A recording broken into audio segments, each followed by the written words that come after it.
Indian navy Tapas unmanned aerial vehicle project को revive करने की कोशिश में है। ये इंडियन डिफेंस रिसर्च विंग की रिपोर्ट है जिसमें कहा गया है कि नेवी तपस की प्रोक्योरमेंट के लिए गो अहेड सिग्नल दे चुकी है। इंडियन नेवी ने तपस यूएवी की 10 यूनिट्स की खरीद की योजना बनाई है जिनको मैरीटाइम सर्वेलेंस ऑपरेशंस के लिए अंडमान और निकोबार आइलैंड्स के नेवल बेसिस में तैनात करने के प्लान्स हैं।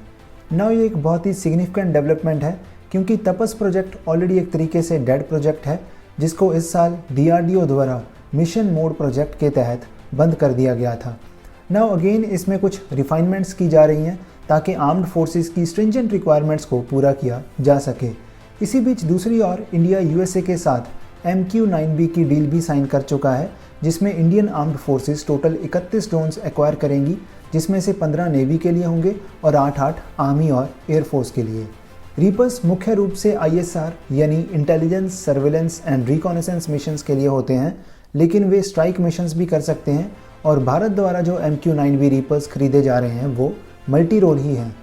MQ-9Bs high altitude long endurance UAV होने के परिणाम स्वरूप क्षमताओं के एक पूरे मेन्यू से लेस हैं जो एक बार में 40 घंटों तक लगातार उड़ान भर सकते हैं, जिसमें इसकी एल्टीट्यूड सीलिंग 40,000 फीट से ज़्यादा की है।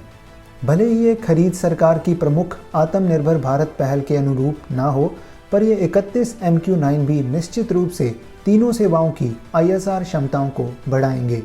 इसी बीच हाल ही में नेवी को दृष्टि 10 UAV की सेकेंड यूनिट डिलीवर की गई है। दृष्टि 10 स्टारलाइनर एक medium altitude long endurance UAV है जो इजरायली हर्मेस 900 UAV का ही एक वर्जन है जिसको अडानी डिफेंस और इजरायली एल्बिट सिस्टम्स द्वारा डेवलप किया गया है। नाउ MQ-9B की कैपेबिलिटीज़ को देखें तो ये हर मायने में तपस से बेहतर है। विशेष रूप से इंडियन UAV प्रोग्राम में कई कमियां हैं जो इस प्रोजेक्ट को अफेक्ट करती हैं। तपस का डेवलपमेंट साइकिल ऑलरेडी काफ़ी लंबा हो चुका है और आगे भी यही आसार दिख रहे हैं। तपस 2011 में कांग्रेस सरकार के समय में शुरू किया गया था जो करंटली BJP एरा में भी जारी है। इसकी डेवलपमेंट डेडलाइन 2016 थी, पर 2016 में तपस की पहली टेस्ट फ्लाइट कंडक्ट की गई थी। इनिशियल लॉन्च के बाद इसकी एस्टिमेटेड कॉस्ट 1650 करोड़ आंकी गई थी, पर एक्सेसिव डेवलपमेंट टाइम के बाद एस्टिमेटेड कॉस्ट और इंक्रीज हुई। जनवरी 2024 तक इसकी रिवाइज्ड कॉस्ट बढ़कर 1786 करोड़ या $215 मिलियन हो गई है। वैसे ज़्यादा एक्सेसिव तो नहीं है, लेकिन जब इसको लॉन्ग डेवलपमेंट साइकिल के अकॉर्डिंग देखें तो रिजल्ट्स इनएडिक्वेट हैं। 13 साल के डेवलपमेंट प्रोग्राम ने सब ऑप्टिमल रिजल्ट्स ही प्रोड्यूस किए हैं। तपस ड्रोन की एक मेन टेक्निकल डेफिशिएंसी है इसका इंजन, जो तेजस जैसे एयरक्राफ्ट्स के लिए भी एक बुनियादी कमजोरी रही है। एरोनॉटिकल डेवलपमेंट एजेंसी ADE के डायरेक्टर वाई दिलीप का कहना है कि मुख्य रूप से इंजन और साथ में कुछ और फैक्टर्स के कारण आर्म्ड फोर्सेस को UAV की आपूर्ति के लिए MQ-9B के निर्माता जनरल एटॉमिक्स की ओर रुख करना पड़ा। तपस की इंजन लिमिटेशंस के अलावा और भी फैक्टर्स हैं जैसे कि एंडोरेंस, सेटकॉम इनेबल्ड कैपेबिलिटी और लिमिटेड एल्टीट्यूड सीलिंग।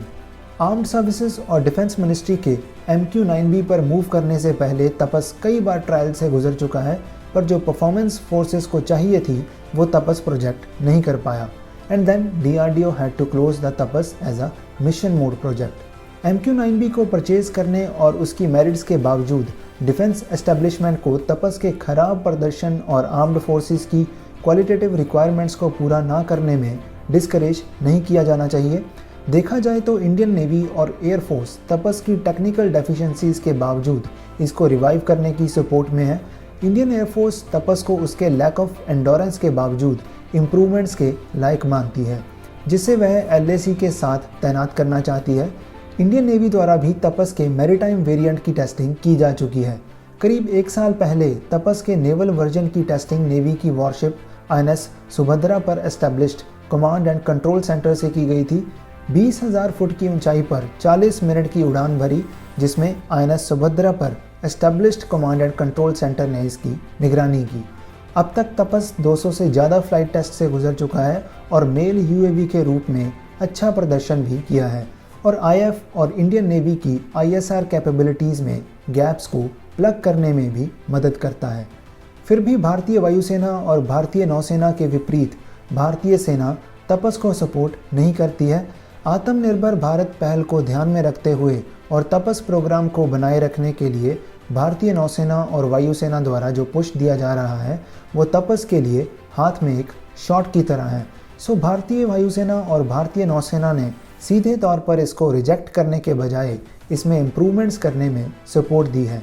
सो आर्म्ड फोर्सेस के क्राइटेरियाज को पूरा करने में तपस को कई चुनौतियों का सामना करना पड़ा है, स्पेशली आर्मी और नेवी द्वारा सेट किए गए एंडोरेंस और ऑपरेशनल एल्टीट्यूड के क्राइटेरियाज।